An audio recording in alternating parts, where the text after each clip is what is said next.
Your move, your move.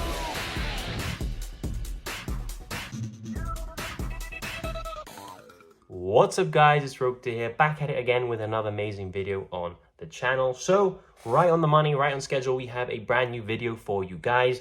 And before we get into it, I just want to say, if you do enjoy this type of content, make sure you obliterate the like button to let me know to make more of this. Share your thoughts down in the comment section down below as I reply to every single one. And if you guys are new around here or you enjoy my beautiful face, make sure to subscribe as we are aiming for 5,000 subscribers before the end of 2025.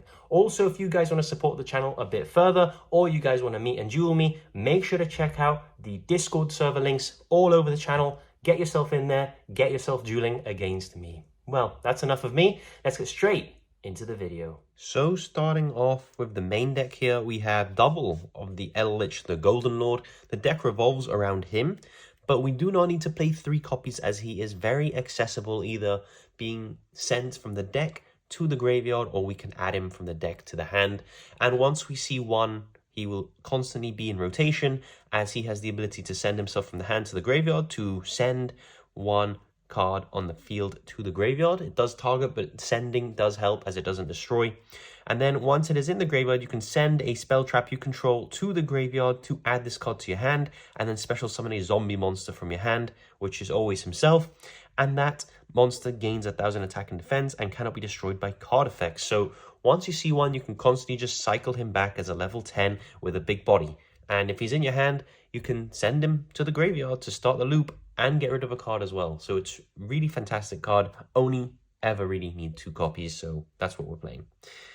For the Eldlich spells and traps, we play double Cursed Eldland, or triple Cursed Eldland, sorry. We play triple Eldland because this is a rota. You pay 8 and you add an Eldlich monster or a Golden Lad spell trap from your deck to your hand. Like, why wouldn't you play 3 of that? It helps with consistency a bunch. Remember that you cannot declare attacks except with zombie monsters. However, your zombie monsters tend to be quite big anyway, so that's not really a problem.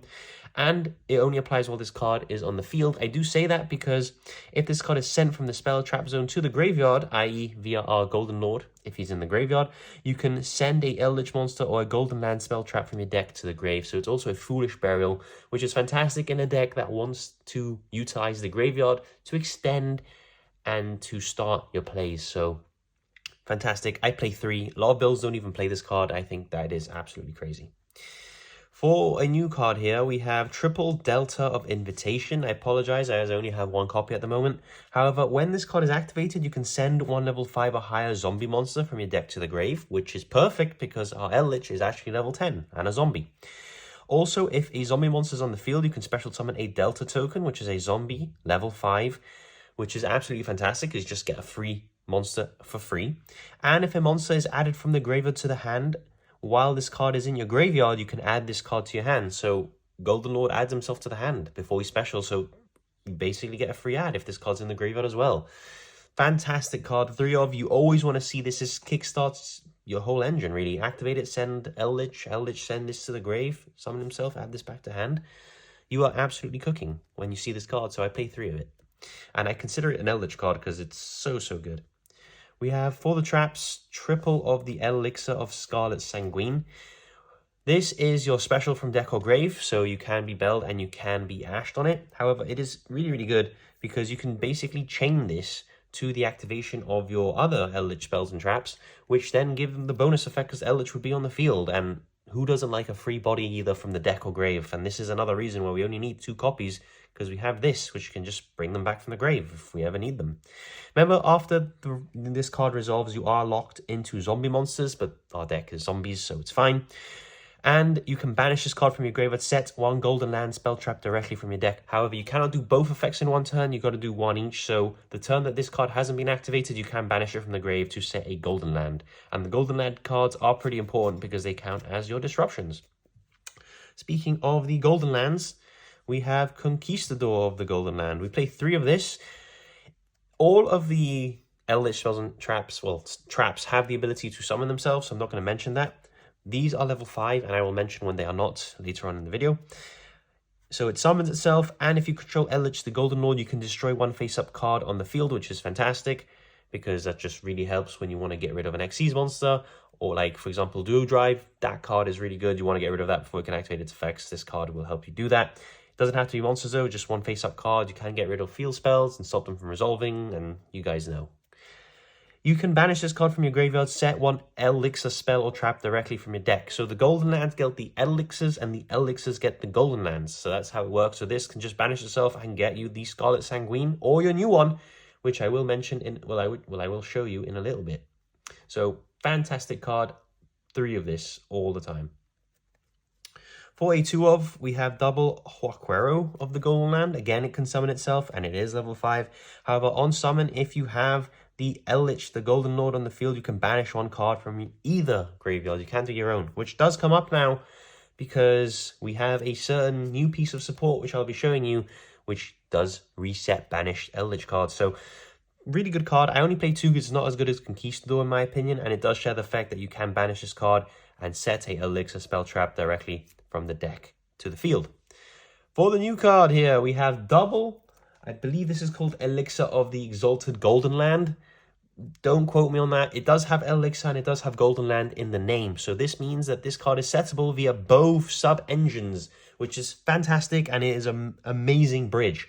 What does this card do? Well, it can summon itself as a level 10 zombie, and if you control Eldlich, the Golden Lord, it can return one card on the field back to the hand, which is fantastic. It also has a second effect. If you don't want to summon it, you can use the effect to reset one of your banished Eldlich traps straight to the field again. So you have infinite recursion that way, and this is a really, really big boost. I can't stress just how good this card actually is for Eldlich. So that is it for the Eldlich engine. I believe it is 18 cards, 19 cards, and now we move on to the more generic stuff. So we have triple Solemn Judgment. This card is just fantastic. Pay half your life points and negate a summon or spell trap. Really important when we're in a Raziel meta and a Malice meta. Let them commit into their Xyz and Links and then negate the summons, and they cannot bring them back, which is absolutely fantastic. This card is crazy for that. And also, if games 2 and 3, evenly matched, Lightning Storm, Blowout, back row cards come in, we have the Judgment to sort of say no to that. I play triple Solemn Strike. Again, negating the summons of these meta decks is so incredible. Negate the summon of, for example, Duo Drive, or of Detonator, of any of the Malice links. It is so, so good and puts you so ahead. It is crazy because they commit multiple cards into that. You just flip one and boom. Not only is it removed, but it cannot be summoned back as it wasn't summoned successfully, which is incredible because all of those decks can bring their monsters back, which is why I play triple strike as well. For 2-ofs, double Dimensional Barrier. You can probably guess why we're playing 2 of these cards, but I'll mention it when we get there. Just say no to either Rituals, Fusion, Synchros, Xyzes, or Pendulums for the whole turn. Yes, we play Fusions and we play Xyzes, however, we never really make them during our opponent's turn, so we are absolutely fine. We mostly make the links during our turn as our going first play. Double IDP. I still think this card is useful. It's useful to take a body in case you need it and then go for link plays as well. If anything, it's just a removal card, which is why I play it. And we also play double of the Destructive Daruma Karma Cannon. Card is really good. You don't need to play 3 anymore because Tenpai is a bit dead at the moment. However, it's still very good to force everything face down and basically just protect yourself and protect your monsters and then flip them all up during your turn and continue playing. So I really like it. We play the 1 Trap Trick. So this acts as your 3rd copy of all the 2 of traps, which is the way I like playing Trap Tricks. I think it also maximizes on the amount of different types of cards you can have. I played 3 Trap Tricks. I feel like you can open multiple of them, and I'd rather be seeing other cards. So I just play the 1 Trap Tricks, and I can substitute as for any of these. I also play the Black Goat Laughs. This has really good synergy with the Golden Lord. Why aren't I playing more? Well, because we don't really need to. We don't mind sending our Eldlich cards to the graveyard to fuel the Eldlich effect. So I feel like the Black Goat Laughs, if you open it, it's great. You get extra value, but you don't need to be playing multiple copies because seeing multiple of this isn't great, to be honest with you. So I just play the 1, and it has synergy with the Golden Lord, sorry. And if you do draw it, you can still use it, which is why I like it. For the Floodgates, I'm really sorry for the Floodgates. 1 Skill Drain, 1 Rivalry, 1 Gozen, and let's see if I can fit it, 1 Anti-Spell as well. The deck can play through Skill Drain, it can play through Rivalry, it can play through Gozen, and we play 6 spells, so Anti-Spell is perfectly fine as well. So I know people don't like Floodgates, however, this is a deck that can really utilize them. It's like True Dracos, it just inherently has synergy with all these Floodgates, which is annoying, but this is, you know, a good way to win games, so I do play them. And for the last 4 cards, I was a bit unsure. I played triple Nibiru. This could be Droll. I just wanted a high impact hand trap. Stuff like Ash Blossom is fine. However, 1 Ash Blossom isn't going to do anything against a full meta deck. Whereas 1 Nibiru or 1 Droll could actually have a bigger impact than the Ash, which is why I play it. It's also a light, so it kind of synergizes if you have the Gozen matchup, which is why I'm playing it. And for the last card, I didn't know what to put, so I put 1 Lord of the Heavenly Prison. Could be the 3rd Golden Lord, could be 1 extra of the Any Traps. I'm testing out the 1 Lord of the Heavenly Prison. Again, this is a card you don't want to be seeing multiples of, but if you do see it, it does just really help you, so I just play it as a power 1 of. So that is 40 cards, and as I said in the intro, you can cut a lot of these traps and play more hand traps if you are afraid of sort of going into a tournament with 3 hand traps in the main. But going first, you have a really good time.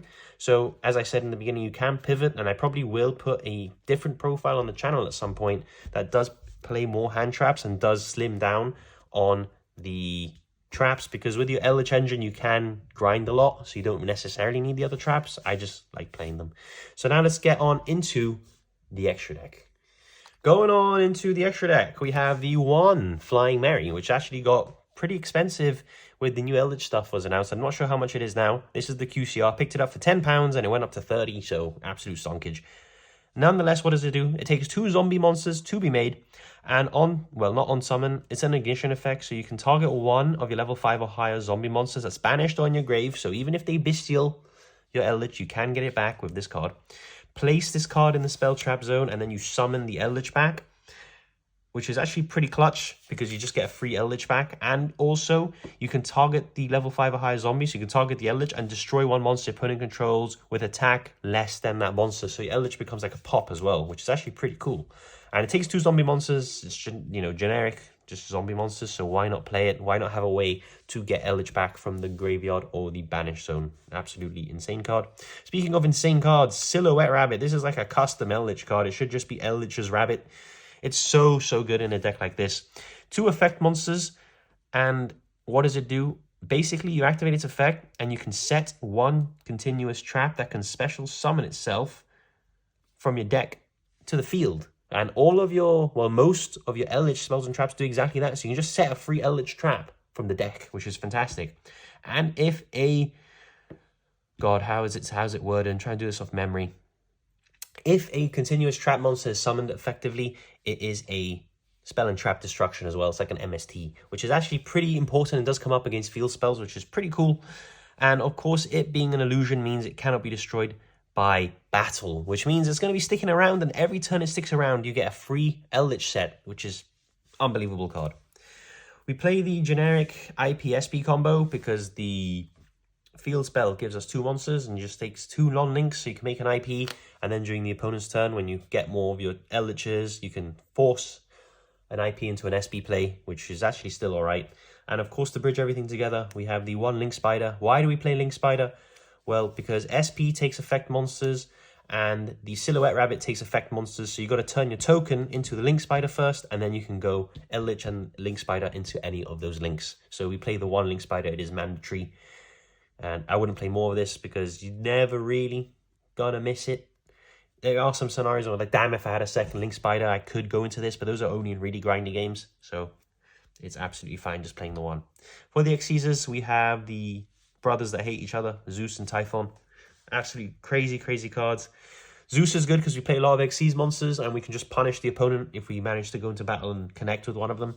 And Sky Crisis, again, we play a lot of traps that have a level, and we also have the Eldliches as well that we don't mind in the grave. Just summon this, detach 1, bounce something, and then it's back in the grave, and you can continue playing during your opponent's turn anyway. So really cool. We play the train package. I apologize for not having the card. It should be proxied up on screen now anyway. This is Lieb, and this is Gustav Max, and this is Lieb. Takes 2 level 10s, which is surprisingly easy, as I'm going to show you now when we get to the fusion section. Eldlich and a fusion monster, or the other fusion monster, or the one of the traps. You get loads of ways for getting level 10s. Detach one material, inflict 2,000 damage, then slap on the Lieb on top of the max. And then Lieb can use its effect, gain 2,000 attack, 6,000 attack, and that's enough for game on its own, and it can attack multiple times too. Absolutely crazy card. I used to love trains back in the day. I got a 4th place in a big regionals with trains, so I absolutely love the deck. Just pure trains, which is fantastic, but these cards do throw me back. But you do play them in Eldlich because this is a winning time as well. You can't easily do that. We have the Varudras, the final bringer of end times. We play this because if you can make this card, you pretty much just win the game. 2 level 10s. It's basically Baron de Fleur in Xyz form. What does it do? Well, when your opponent activates a card or effect, detach one, negate the activation, then you can detach one more material and destroy one card on the field. Doesn't have to be the one you're negating, by the way, so you can go 2 for 1. If at the start of the damage step, if this card attacks, you can destroy one card on the field. And if this Xyz common card is destroyed, you can destroy one card on the field. So either way, when you make this card, you're getting value out of it. Even if they just out it, you're popping something, which is really cool. For the level 5s, I play one number 61 Volcasaurus. This can be Constellar Pallades. I probably would prefer that. There's one good reason. I don't have Constellar Pallades, so I'm playing Volcasaurus for now. Constellar Pallades is a quick effect negate, whereas Volcasaurus is better going second. You can detach an Xyz material, target one face-up monster opponent controls, and destroy that opponent's monster. And if you do inflict damage equal to the attack it had, this card cannot attack directly during the turn, but you can still attack over something and then go into a Zeus afterwards, which is best case scenario with a number 61 Volcasaurus. Now, moving on to the brand new support, we have this card, which is the new fusion. I believe it's called Golden Lord Angel, or something like that. It's actually really cool artwork, in my opinion. And it's a level 10. In order to summon it, you're not going to be fusion summoning it, but you're going to be tributing basically one of your Eldlich traps or an Eldlich monster, and it summons itself. And then if it's sent from the field to the grave, you special summon an Eldlich monster, either from your deck, extra deck, or graveyard. Extra deck being really important because it actually allows you easy access to the OG Eldlich fusion. So I play one of this card. How good is this card? It's good, but it's definitely not as good as the trap. It's a nice option to switch a level 5 trap into a level 10 monster to go into Varudras or any of your rank 10 plays, which is actually something I really enjoy. However, if you do use it as Xyz material, you're not going to be able to get the effect because it won't be sent from the field to the grave, which is annoying. Just say if it's sent to the grave, it would be a lot better. So if you do use it as Xyz material, you're not going to be able to get the effect to just get a free monster summon. However, we do play the one Eldlich, the Mad Golden Lord. This card got infinitely better because you can just fire out the extra deck for free. Its effect is okay. It is huge, 3,800 attack and 3,500 defense, and it cannot be destroyed by battle or card effects. So once it's on board, it's kind of difficult to remove. You contribute a zombie monster, target one face-up monster opponent controls, take control of it permanently, but it cannot attack or activate its effects this turn. That's a bit annoying, but you know, you get it for free, so you might as well. And it's a level 10, so worst case scenario, just pop it under an Xyz. So that is why I play him. And the last 2 cards are specifically because I play Winter Cherries in the side deck. We have the one Raziel Detonator and the one Link 1 Fiendsmith. I believe it's Requiem, Fiendsmith Requiem. And these cards are specifically here because I play the Ghost Reaper and Winter Cherries in the side. I won't be showing the side deck because it's always up to preference and to the events and to the events you're going, and also depending on the current meta and what's good at the moment and what isn't, and meta reads and all that. But I do play Winter Cherries pretty consistently alongside Artifact Lancia in the side, specifically to help against the meta decks like Malice or Raziel or Fiendsmith Raziel, Fiendsmith Malice, or whatever. You know what I mean. So that is the end of this deck profile. Please do let me know if you enjoyed. Eldlich, I think, is a deck that's going to get a big boost, obviously, in the next set with the new cards, but I think it's kind of underexplored at the moment. I don't think many people are really giving it the praise that it deserves. It is a very versatile deck. Remember, you can play the hand trap variant as well, which does cut out on a lot of the faff trap cards that I play, but I just really like trap cards, so I play them. I'm Rogue here. Thank you so much for watching, and I'll see you all in the next video. It's time to